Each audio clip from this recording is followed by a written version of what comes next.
with the success of Monster Hunter World's player base coming back and the future of the series looking so bright, I just wanted to come on here and discuss one of my favorite weapons of all time. This is Don Chulo's Gaming Guides, Monster Hunter World in 2024 Longsword Edition.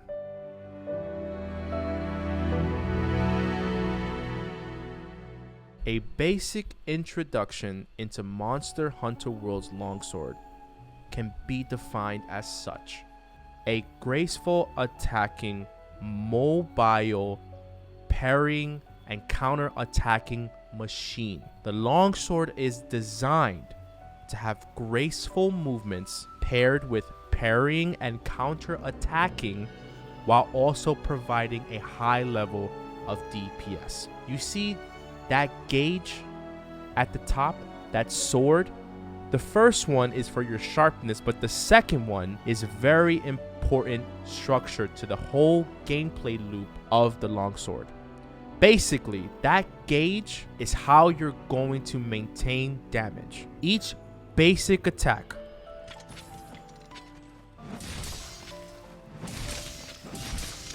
builds meter, and the whole gameplay loop is centered around building meter and staging for higher DPS. We'll get to that later on.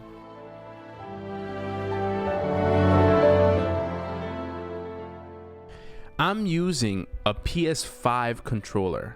I'll map the controls to you so that way you can see them for either keyboard M&K, Xbox. It's all translatable in the same sense. The basic combos of the longsword act like this: 1, 2, 3, 4. Again, this is your bread and butter combo. That's 2 overhead slashes, 1 thrust, and 1 rising slash. Again, that is 4 triangles in a row. Now, the fucking cool thing about this combo is that it is ever repeating. You can button smash triangle or Y for the Xbox controller or whatever map you want to do for the M&K over and over for this combo. Also, like mobility states, you can dodge out of that combo and break that combo at any freaking time. Dodge, dodge. Bam. That is your bread and butter combo. One of the other basic attacks for the longsword is circle, your thrust. I like to call that a poke, but it's thrust. Now, thrust is not something you can loop. It's just one and done. However, you can incorporate the thrust to either extend or limit combos if necessary. It's a good setup move. For example, a faster version of the bread and butter combo, the 4 triangles, is your triangle poke triangle. And that can be extended for however long. And we'll discuss more about how the poke thrust can set up for other moves as well. Another basic attack for the longsword is the fade slash. Now, the fade slash is definitely a move you want to incorporate into your combos for repositioning purposes. For instance, a neutral fade slash will bring you back. Now, one of the things to know is that fade slashing left or right requires an additional input to set it up. For instance, overhead slash, left fade. Overhead slash, right fade. It requires an initial input in order to get those right and left inputs. When we neutral fade slash, we just back up.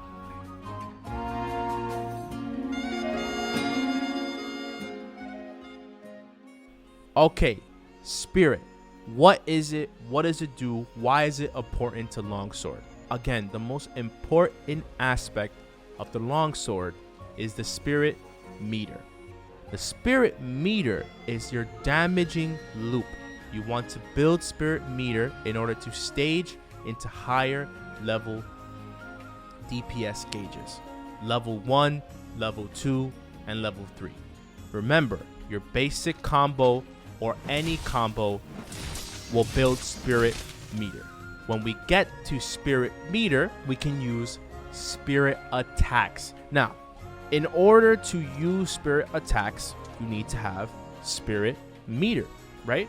Spirit attacks consume the spirit gauge. To use a spirit attack, you have to use R2.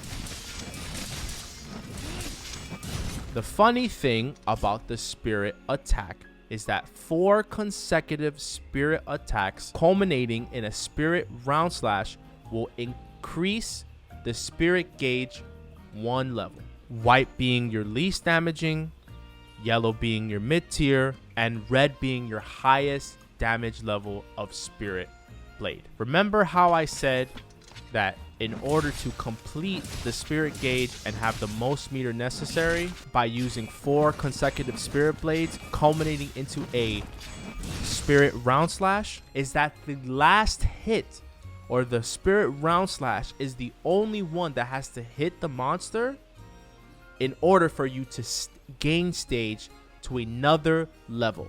I'll give you an instance. Let's say I've built the meter the whole way, right? Now I'm ready to start fucking it up with the spirit slashes, right? I only have to hit the last hit in order to gain stage to the next level. I could not hit the monster at all in 3 attacks, but the 4th one hits, I get to the next stage. White to yellow, yellow to red. Using spirit attacks also gives you natural mind's eye, which means that these attacks can always hit no matter the durability level. So you know how sometimes if you're hitting a part of the monster and your weapon bounces off, mind's eye will always be able to hit through a monster no matter the durability. The second most important aspect of the longsword is its biggest damaging attack, the Spirit Helm's Breaker. How do you initiate the Spirit Helm's Breaker? In any level of the Spirit gauge, 1, 2, or 3, white, yellow, or red, if after an initial input you triangle and R2, you will initiate Spirit Thrust into Helm Breaker. That is the longsword's biggest damaging attack. Remember, each level of buff, white, yellow, red, level 1, level 2, level 3, all have a different level of damage output, red being the most, white being the least. Pure gameplay loop for the longsword is to try and get to level 3 red spirit blade at all times. You want to get there because that's your biggest damage buff. That doesn't mean to say that you cannot use Helmbreaker in yellow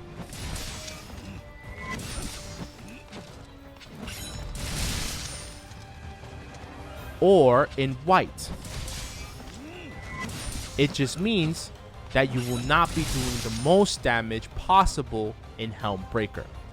You cannot use Helmbreaker at spirit level 0. You see how the gauge is at 0. There's no white, yellow, or red aura around to initiate the buff. You'll be able to do the thrust, but it will not launch you in the air in order to do the Spirit Helmbreaker. One thing to note, when building meter and then using the spirit attacks, is that let's say, for instance, I'm at a position where I do not have enough of the meter built and I'm using the spirit attacks. One cool thing to do is to initiate a rising slash in order to build meter and still be able to keep the 4 combo going. We can initiate a triangle rising or overhead slash either in the first or second hit during our spirit attack combo. That's 1 thrust, and I'm continuing the Spirit Blade combo into the round slash. Again, now you do not have to initiate an input before starting your Spirit Blade combo. You can swing right into it. Bam. Spirit Blade 1, Spirit Blade 2, rising slash, back into the Spirit round slash. So we can add in a triangle input to increase the meter in order for us to continue the spirit attacks and inevitable spirit round slash in order to build that spirit meter.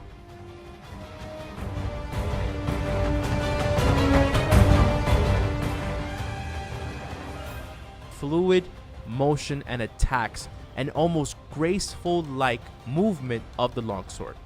That culminates in what we like to call the Foresight slash. The Foresight slash is an incredible powerful tool to use in any longsworder's toolkit. Why? Because it encompasses evade and counter attack measures. Let me explain. When you use the Foresight slash, the first thing you need to do is encompass an initial input, either an overhead slash or a poke, a thrust if you will. For me, I love to use the poke because the poke is a fast thrust. From the poke, we can go right into the Foresight slash, but you can use an overhead slash as well in order to initiate it. The most important thing about the Foresight slash is that it has a counter attack mechanic. If you're hit during the counter window of your Foresight slash, your character will receive a blue or a buff, which will allow you to initiate an R2 spirit round slash, increasing your spirit gauge 1 level. It's important to incorporate the Foresight slash in your toolkit because it allows you to quickly evade monsters while also dishing back heavy counterattacks and increasing the rate of your spirit gauge.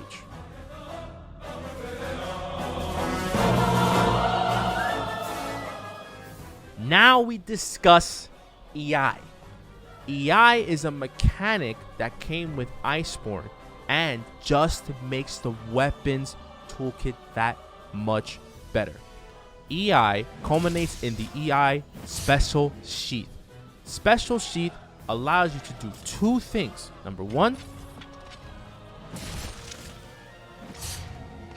Iai Slash. And number 2, Iai Spirit Slash. Iai Slash is very, very important because when hit, it increases your spirit gauge over time. You see how it's red and it's increasing over time and decreasing the time it takes to get to the highest damage level. Now, also in Iai, in Special Sheath, we have the Spirit Slash, another big damaging attack like the Helmsbreaker, but not as powerful. The interesting thing about the Iai Slash is that it has KO abilities. At the right time, if you hit this on an attacking monster's face with enough KO damage, you can knock that son of a bitch out.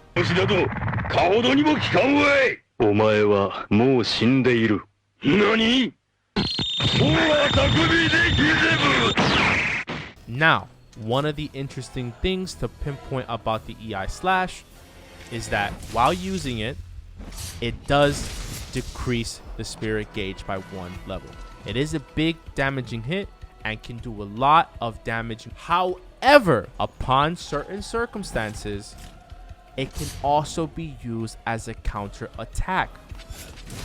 Let's say a monster is running at me and I hit the counter window right before that monster hits me and I use the Iai Spirit Slash.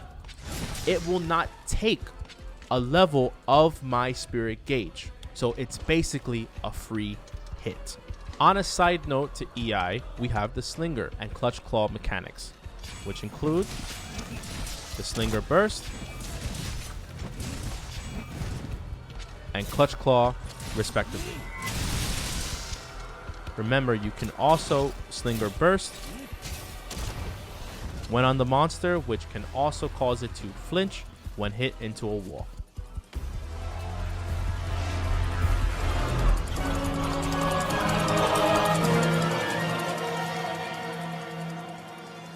Okay, final thoughts.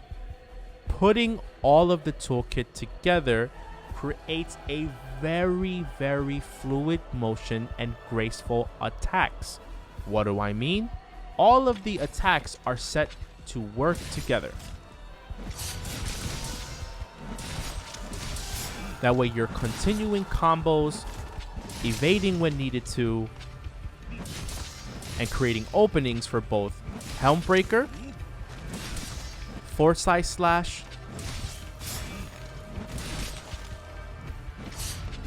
and Iai Spirit Slash. The weapon is designed for every move to flow in and out of each other and allow to culminate in powerful, damaging attacks, parries, and counter attacks thus far. I personally love to open with Special Sheath into Iai Slash, build enough meter to go into Spirit Blade, and increase my level. The idea is to get to red gauge, so that way you can be dishing out the most powerful attacks when possible. One thing to add, when using Helm's Breaker, if you tap triangle, it'll move the sword to the closest body part there is. So that way you're hitting the monster whenever you can, because it could be hard in the air. A note to have is that a lot of times I am using the triangle, circle, triangle in order to get that poke there as a faster combo to allow for the parry and counter attack to hit. But my opening is usually Special Sheath into Iai, circle to thrust. In order, I have to use the Foresight Slash, and if the monster is coming and attacking,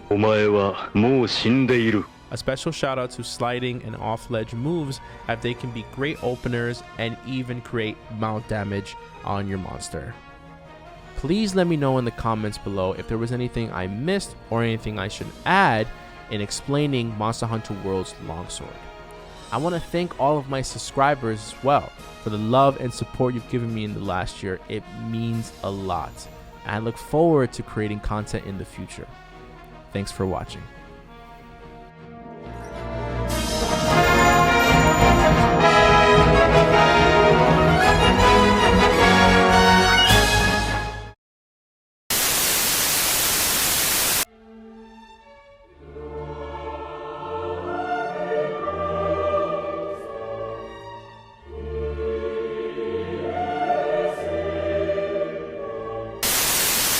Last year, we said we'd be more involved in Down Chulo Shru, myself included.